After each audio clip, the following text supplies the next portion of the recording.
Have you ever wondered what it would look like if the impossible became possible?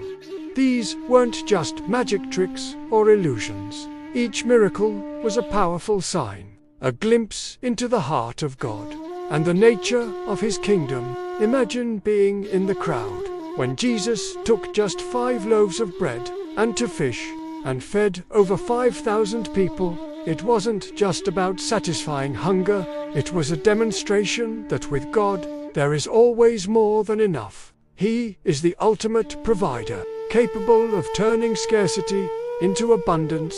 This single act showed that the kingdom of heaven is one of overflowing generosity and limitless supply. Then picture the scene at a wedding in Cana. The celebration is in full swing, but a disaster strikes. The wine runs out. This would have been a huge social embarrassment, but Jesus was there. He instructed the servants to fill 6 large stone jars with water, and then the miracle happened. That water became the finest wine. This wasn't just about saving a party, it was Jesus' first public miracle, signaling the beginning of His ministry. It showed that He is the one who brings joy, celebration, and transformation, turning the ordinary into the extraordinary. But perhaps the most personal and touching miracles were those of healing. Think of the blind man Bartimaeus, sitting by the roadside, begging. He had likely spent his entire life in darkness, hearing the world but never seeing it. When he heard Jesus was passing by, he cried out with all his might. Despite the crowds trying to silence him, his faith-filled shout reached Jesus.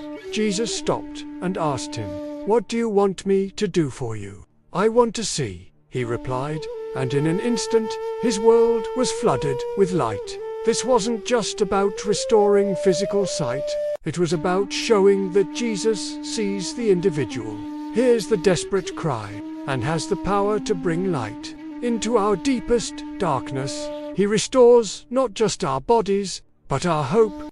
And what about the storms of life?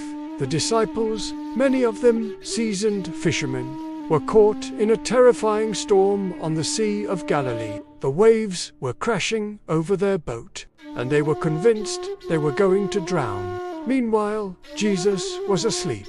In a panic, they woke him up, crying, "Teacher, don't you care if we drown?" With a simple command, "Quiet, be still," the wind died down, and it was completely calm. The disciples were left in awe, asking, "Who is this?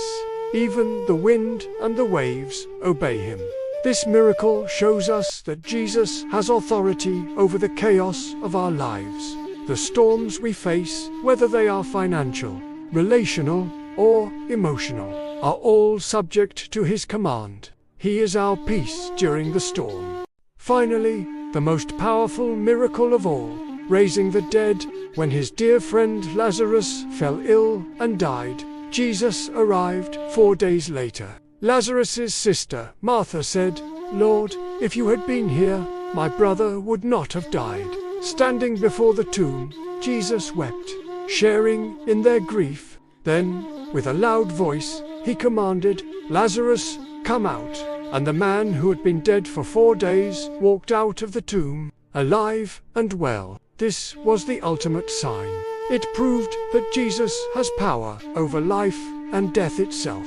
These miracles, feeding the thousands, turning water into wine, healing the sick, calming the storm, and raising the dead, are more than just historical events. They are windows into the very character of God. They show us a God who is compassionate, generous, powerful, and intimately involved in our lives. They are reminders that the same power that touched the earth 2,000 years ago is still at work today. He is a God who can bring abundance from lack, joy from sorrow, healing from brokenness, peace from chaos, and life from death.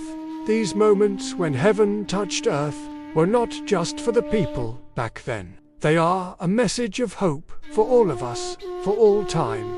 Thank you so much for joining me on this journey today.